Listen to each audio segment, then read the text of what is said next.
Greetings, Doug here from ProGear Orlando. Thanks for taking interest in renting from our company. As a rental house, we do require certificates of insurance, and quite often we get a lot of questions about what the form is about, what types of coverage do I need, and hopefully this video will help explain that. Quickly, I thought we'd take a look at our certificate of insurance sample and break it down into different sections. Keep in mind that overall we are not an insurance company. We cannot provide insurance, and it's best if you contact your insurance company directly to find out what your needs are going to be. So let's break it down. Let's start with the top section. In the top section, you've got the producer, the insured, the contact information, and the insurers. The producer is basically the issuing agent or company that you're working with. The insured is actually you, and we need your company address and phone number. In the contact section, the phone number and email must be filled. We just can't have a simple just info email at your insurance company here. We definitely need contact information. As far as the insurance section, these are the different companies that the issuing company works with to get various types of coverages. The middle section gets us into what types of coverage your policy has.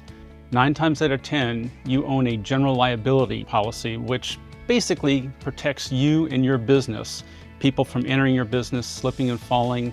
It could be for damage to your business property. And along with this general liability, they also offer riders or floaters, which you can add on to the policy for coverage that you don't have. Another type of coverage that's listed in the middle section is automobile insurance.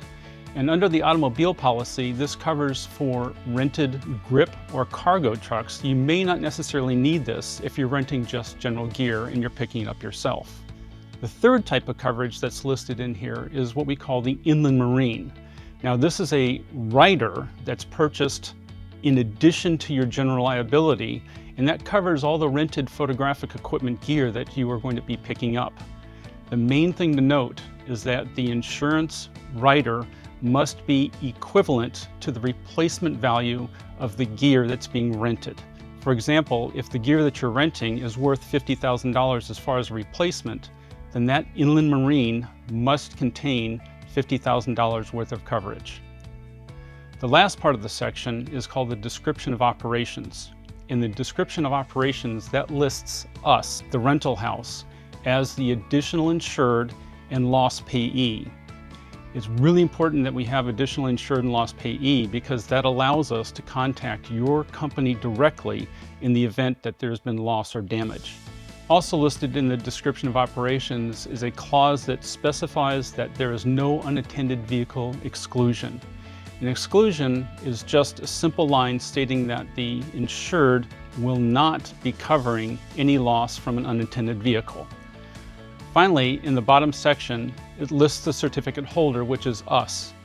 And this is issued to us by your insurance company through the authorized representative and the signature below.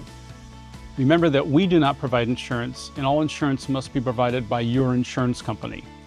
Please note that there are insurance companies that we do not accept insurance policies from for various reasons based upon their exclusions. If you have any questions about which companies we can and cannot deal with, please contact us directly, and also click on the link listed here so you can download a sample of our COI. Thank you.